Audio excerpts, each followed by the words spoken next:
Hey there everyone, if you live in Johnson City or have just been to the region, you most likely know this trail, have seen it before, and probably have been on it.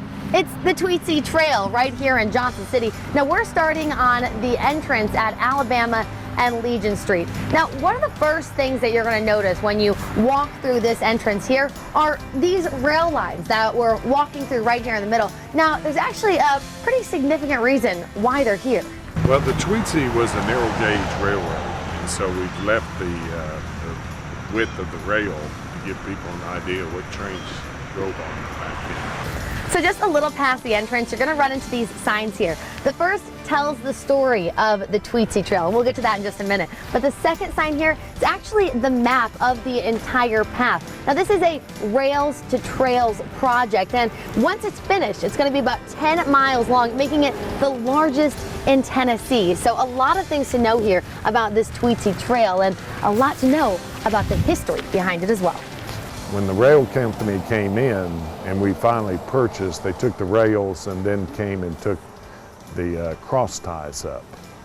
And then what we did was we tried to recreate the sort of the train history.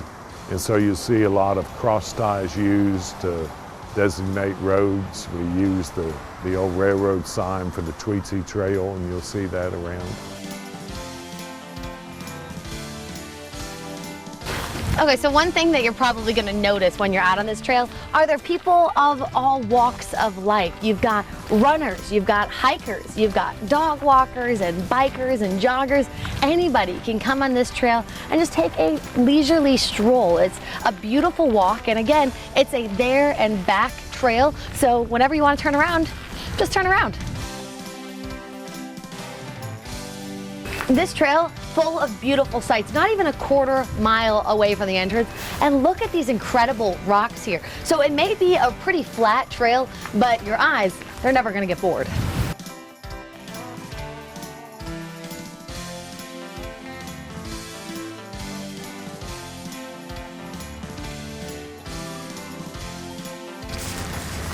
One of the neat things about this trail is that there are benches like this posted all along the pathway.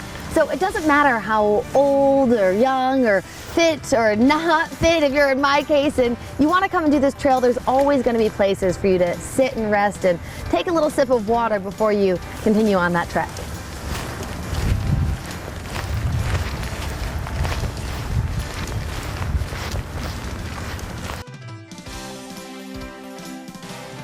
So as we said earlier, this is a Rails to Trails path, which means it traverses the eastern Tennessee and the western North Carolina right-of-way that goes from Johnson City to Elizabethton. Now, it's called the Tweetsie Trail, and it's called that in a loving way because of the sound the locomotive trains actually used to make. So, Tweetsie, you get it? One fun fact that I think is really neat about this trail is it actually needed no state or federal funding to be built. It's one of the more community-involved projects that we've done in Johnson City because of the citizens getting involved and raising the money and private sector helping with construction. And it really has been beneficial for both Johnson City and Elizabethton. Well, we're coming up on the bridges right now, which means you're about less than half a mile through the Tweetsie Trail. Now, the coolest thing about this trail is that it's a there and back trail, so you get to decide how long you want it to be. If you only want to go a mile, come here to the bridges, stop, and turn around and head back. But it does actually go all the way to Elizabethton, which is 10 miles long. You can run, walk, bike, whatever your heart desires. You can come here to the Tweetsie Trail and do it. And before you go and you head out on this trail, make sure to check out the history because it's really neat and something you're gonna want to know before you make this hike. Happy hiking, guys.